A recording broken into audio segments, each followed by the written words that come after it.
In this example, we have a person who's trying to drag 2 bags of mulch across the ground.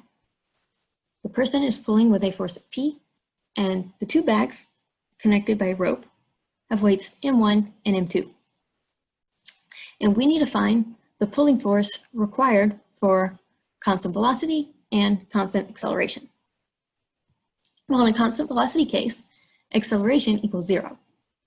Then in a constant acceleration case, it should be harder to pull because you have to actually make the bags move faster. So we'll start out here by drawing the free body diagram for each block. For block 2, we have the weight pulling down, and we have the normal force pulling up. We also have tension on the rope pulling to the right, and we have friction opposing the motion pointing to the left.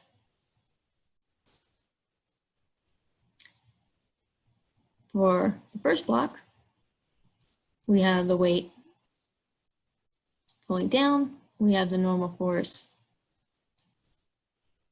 pointing up, we have the friction, which is a different friction force than the one on the second block, pointing left. We also have the tension from the rope, same tension on both sides of the rope. And then we have the pulling force going to the right.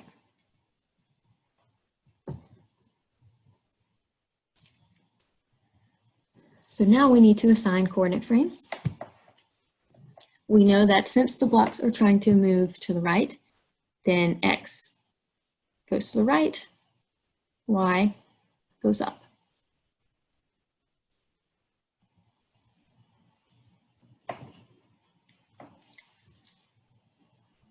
So now we can write the force equations for each block. So for block 2, we know sum of the forces in the Y direction equals 0, because the block does not move in Y. And this gives us that N2 equals M2 times G. And we know that friction force on 2 equals mu times the normal force. And do we use static or kinetic? Well, whether it's constant velocity or constant acceleration, we know that the block is moving. So therefore, we can get rid of static. We only need kinetic. So if we put numbers into here, then this equals 490.5 newtons, and F2 is going to equal 0.4 times that, which is 196.2 newtons. Then in the X direction, sum of the forces is going to be mass times acceleration. Both blocks connected by the same rope have the same acceleration.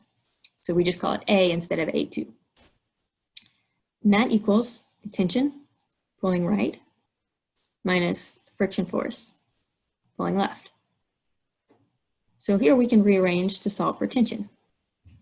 T equals M2A plus F2, which equals 30 times 1 plus 196.2. I'm sorry, this is 50 times 1. And this equals 246.2 newtons. That is tension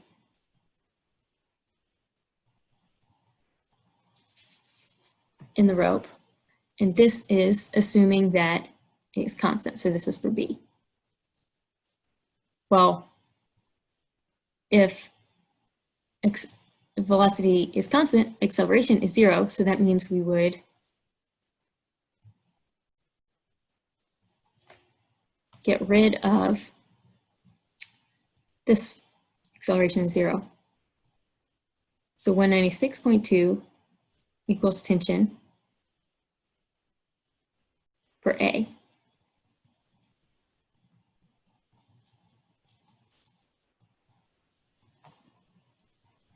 It makes sense that tension would be greater when the block is accelerating because you have to pull harder if you want it to move faster. So now we will look at block 1.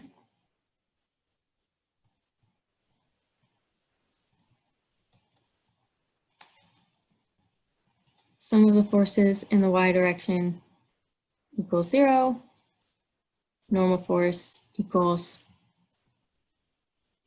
the weight, which equals 294.3 newtons.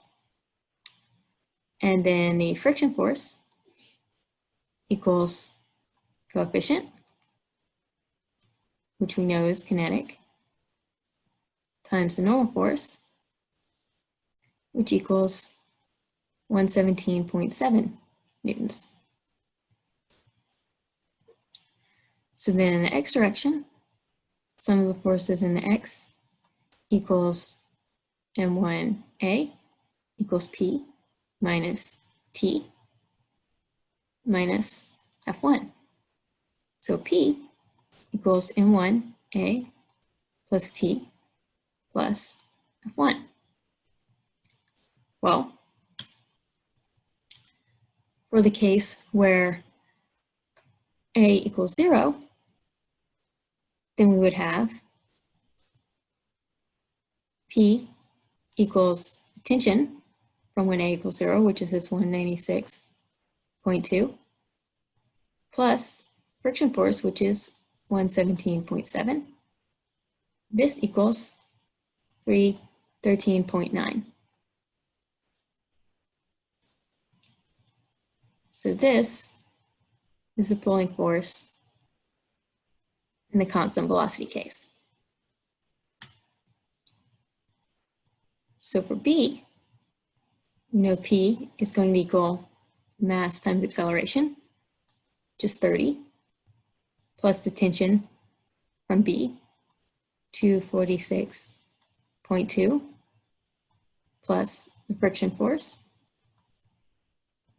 which equals 393.9 newtons.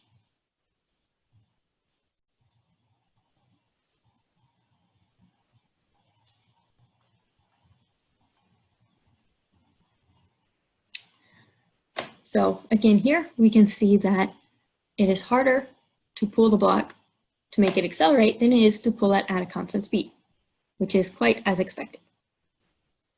So the problem-solving procedure we use for here. 1, we drew the free body diagrams. 1 for each block. 2, assign coordinate frames.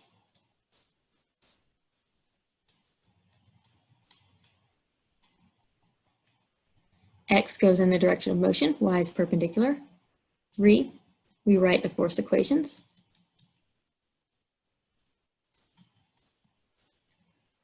In each direction for each block. And then 4, we solved.